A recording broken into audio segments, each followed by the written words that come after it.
News with Stephen Annette. So, shall we have a look at today's newspaper front pages?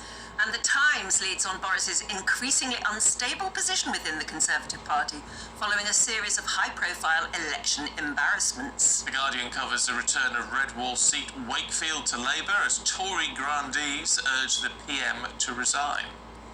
The Daily Mail, however, leads on Sajid Javid's pushback against an alleged anti-Tory election pact ratified by the Lib Dems and Labour.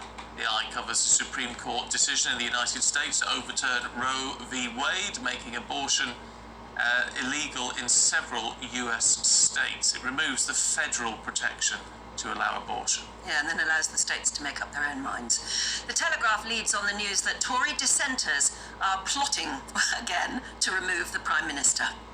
Let's go through those papers in a bit more detail with Baroness of Buckley, Claire Fox, and CEO of PLMR, Kevin Craig. Morning to you both. Morning. Good to see you. Hi. Claire, let's start with the Telegraph, should we?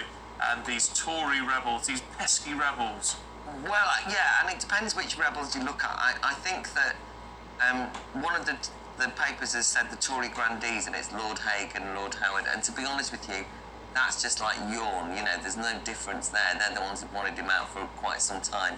I think though the mood has shifted, and this story, and it's on a number of the front pages, is that the people who were not sure whether they were going to stick with him or not are really going to try and go. I think there's a real problem in the Tory party now, and the way they're going to do it, because the rule says they can't do anything for a year, is to get positions on the 1922 committee, so that they, of which it's got its own internal elections, and that's a backbench committee that makes a lot of decisions about what happens in the Conservative Party.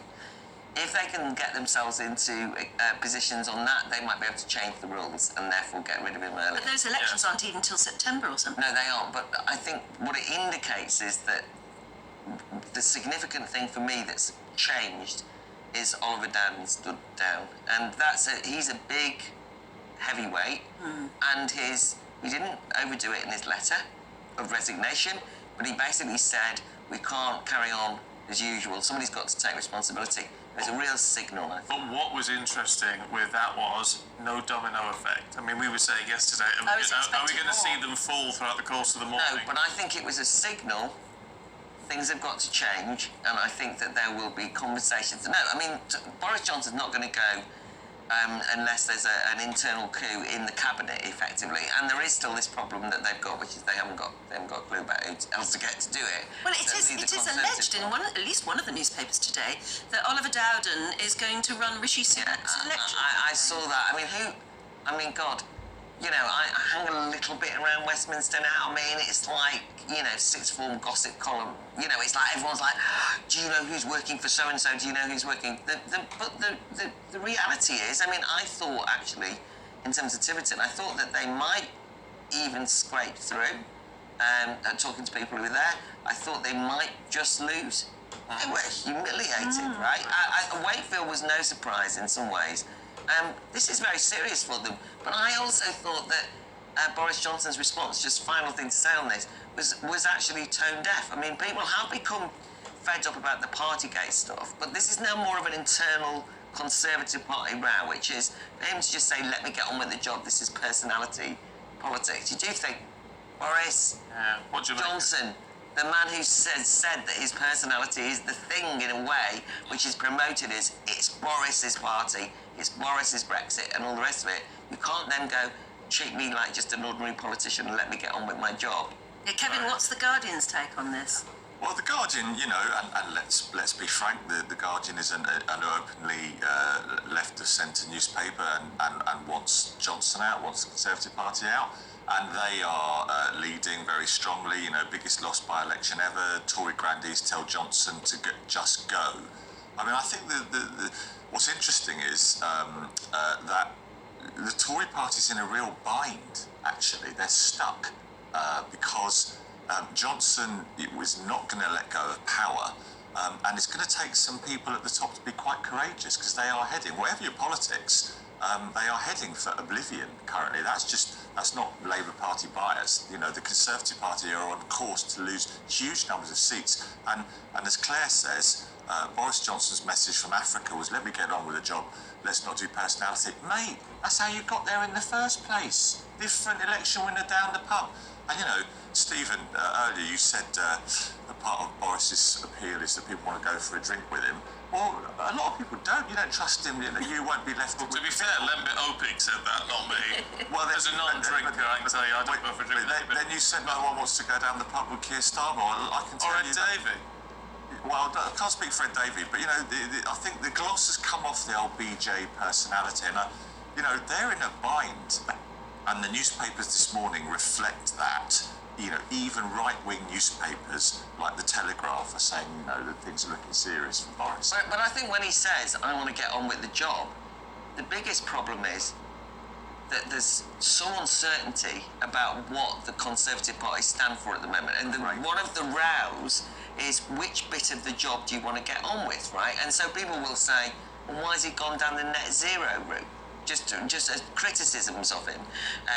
Which bit of the job is he emphasising? Are we going to see him delivering why people voted for him? And I simply think that when people believe, a lot of the Red Wall voters thought, yeah, you know, he's gonna do the Brexit thing. He's gonna really be a different kind of prime minister and all the rest of it. They become disillusioned with that. Then what you're left with is Boris the personality. And as that's become exposed as being a bit dodgy, even dodgier than they thought, I think people just think, well, he's not getting on with the job. Yeah, though, but to be fair, we've got 2 years or thereabouts till the next election. Yeah. If this isn't a big warning flag, nothing is. So there is a possibility, isn't there, that they could become a Conservative government again. They could start cutting taxes. They could do everything that the backbenchers are wanting and do what people in the Red Wall seats are wanting. And that's entirely feasible. What I'm talking about, because we're talking about the papers, is not even what I think. What I'm saying is, why is it that there's a little bit of shakiness, even amongst the people who've stuck relatively close with him at the moment, within the Conservative Party? And I just think a lot of Tory voters were really fed up, and I understand this, and I don't just mean regular Tory voters, a lot of Red Wall voters, when they felt as though there was almost like a media coup to get him out, or whether there was kind of no doubt, and a lot of GBNEWS people will be saying, we'll decide whether he's the Prime Minister. Yes. What I'm saying is, I just get this like feeling that people are beginning to think, actually, you know what I mean, like, we're fed up with him, and I keep seeing people saying, I voted for him in good faith as a Red Wall voter, and now I'm not sure. They're not going back to But we Starmer, get by the way. They're not inundated. voting. We get inundated with people getting in touch saying, can you just leave off him and let him get on with his job?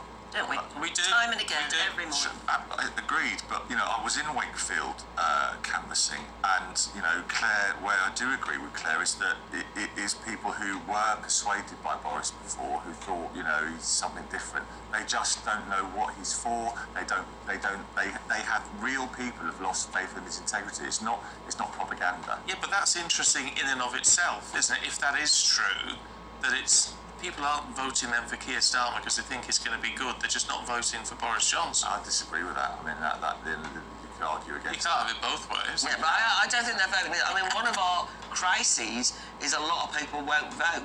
I mean, I do not think... I mean, you cannot underestimate the damage that, just in terms of integrity, that the Labour Party did to itself by selling out the Brexit vote. People won't forgive I think that. that's over. Brexit's done, Claire. No. The point is not that they talk about Brexit all the time. I'm talking about, you know, if you're going to say Boris Johnson hasn't got any integrity, you've got to remember that from the ordinary people's point of view, that the Labour Party let them down. That's what 2019 was about. But that's ancient history now. No, Keir Starmer said we respect what happened. The sense of betrayal, I don't think is. It's not because they want to talk about Brexit all the time. Doesn't mean that they trust. You're talking about trust in the Tory Party. Yeah. I think that trust is broken with a lot of people in Labour. Yeah, I disagree on that. Yeah. Oh well, let us See know. what the voters say. Let us know what you think. GBViews at gbnews.uk. Claire, can we look at single-sex spaces in the Time? Oh, well, we can. The Times are going on a story which I suppose we're becoming familiar with this, which is that in Whitehall, sorry, I haven't got my Times in front of me now. In Whitehall, there's a decision that, here we go, civil servants told they are free to be gender flexible.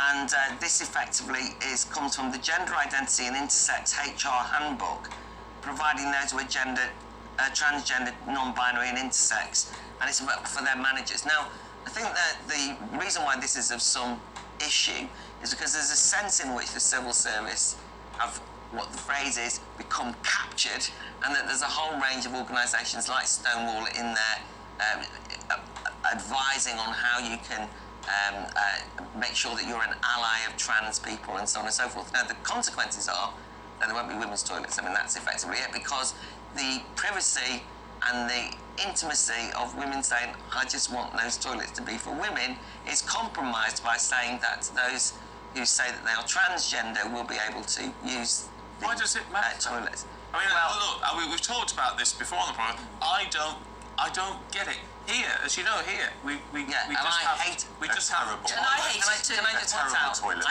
hate it here. I hate it. And so you can say I don't get it. I mean, I think maybe the last time was on, just very quickly, like for years, decades, women fought for the privacy of, and if you go to a poor country, you always notice, you know, women are having to be involved in their private lives in public. You know, in India, I always remember that. And I remember there was a big fight for toilets and for facilities.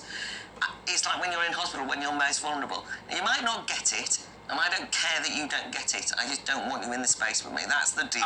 Now that's, I tell you what, that's a very interesting turn of phrase, though, because the transgender people I know say, when people are quite opposed to what they're fighting for, say, they might not get it, but this is what I need to live my life. I do understand this, and the point I'm making is, whether we like it or not, is there are two sexes, and women have fought very long and hard for the right to have single-sex spaces, and that is it.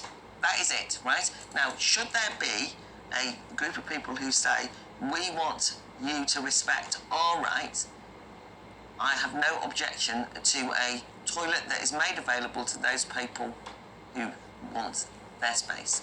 But you cannot just demand that you are treated as a woman.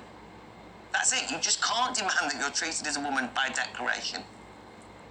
Sorry. Well, I say wherever there are toilets that are maybe for everybody to use, there should also be toilets that are like single bathrooms. Yeah. Yes, exactly. And Make a people choice can. then. Yeah, exactly. Yeah. Exactly. But listen, it's not a question of going to the wall on toilets, by the way. I do not spend my life fighting on this. We're looking at a story in the paper in which this has been a campaign to change the nature of single-sex toilets. So it's not as though women have been going out saying, keep everyone out of the toilets. What I'm saying, this is a campaign in Whitehall that changes the nature of the facilities that are available to women in Whitehall. And anybody who challenges it gets called a bigot. And it's coming from HR. And the reason why this is very important, and by the way, the Equalities Commission has made it quite clear in the law that single-sex provision is entirely appropriate in lots of instances. And that might be hospital wards, it might be in prisons and so on, but we're not allowed to say that, even though that's legally entirely appropriate position. Isn't it interesting nobody wants to go into men's toilets? Well, I mean, the only thing I said, the worst thing about GBNEWS is the shared toilets. You can't relax. I quite agree. So send that message upstairs. Yeah. There is a little bathroom around the corner. Thank you. Yeah, but you, I mean, it really is like, I hate it. I know, That's I only bumping into people over the washing thing. I hate it too. So I awful. absolutely hate it. Yeah. All right, Stephen? You don't? No, more than me. I only pop in for a quick wee. It's a problem. That won't always work, Stephen. No. Too much information, as they say. Anyway, we're leaving it there, you Campaign two. for better bathrooms, I think. Yeah. Anyway, well, let us know what you think. gbviews@gbnews.uk. I sort of think I know what you're going to say, but anyway, get in touch. Yeah.